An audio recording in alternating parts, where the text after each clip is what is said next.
Now, we have been reading that there's been a lot less COVID-19 testing in South Africa. The past 24-hour cycle saw just over 18,000 tests compared to around 36,000 3 or 4 days ago. I want to talk now to the chairperson of the South African Health Products Regulatory Authority, Professor Helen Rees. Good afternoon to you and welcome. If we're seeing a decline in testing in South Africa, can you tell us why? And if it is the case, what does it mean? Well, unlike earlier on in the pandemic, when, if you recall, we really did have serious shortages of tests, what we're seeing now is a real decline in cases.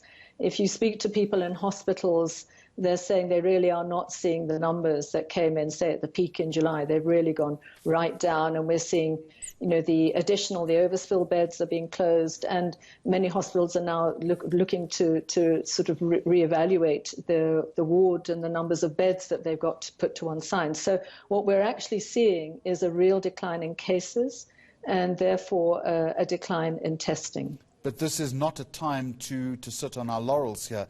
We can't at this point say that it's beaten. Not at all. Absolutely not. I mean, I think we've seen this everywhere else in the world, that people get complacent. They think that this thing is gone. And especially if you saw in Europe, I mean, the summer came in Europe and party time came and the numbers went up. We're about to go into spring.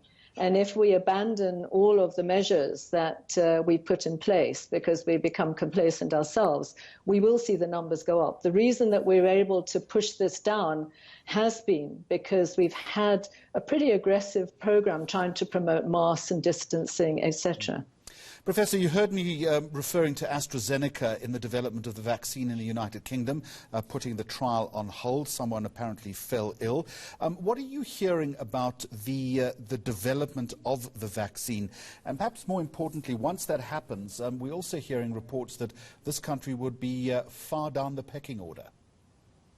Well, so we'll start with the good news. The good news was that the world really went into fast gear in developing vaccines. And we've now got, depending on where you read, between 150 and 200 vaccines in development and as many as 10 in clinical trials, including in these advanced clinical trials that you've just mentioned, AstraZeneca in a phase 3 trial in the United Kingdom. So that's really good news. The more vaccines that we have going through this process, the more likely we're going to have some that are successful. We don't anticipate that all will be successful. That's good news.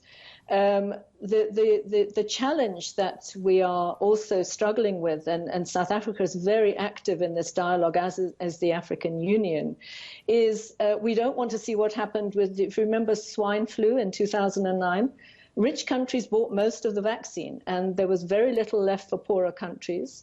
There was a small stockpile, and when South Africa got vaccines, the pandemic had gone over and passed.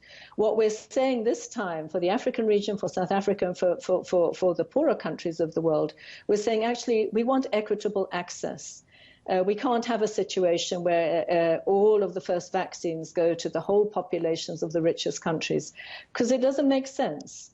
I mean, you can be a rich country, you can immunize as many of your population who are willing to be, but if you've got people who are not immunized and Africa has no vaccines, then we're going to keep exporting the virus to you. So actually, equitable access is morally right, but is also from a public health perspective, it's the appropriate thing to do, and that's what we're fighting for.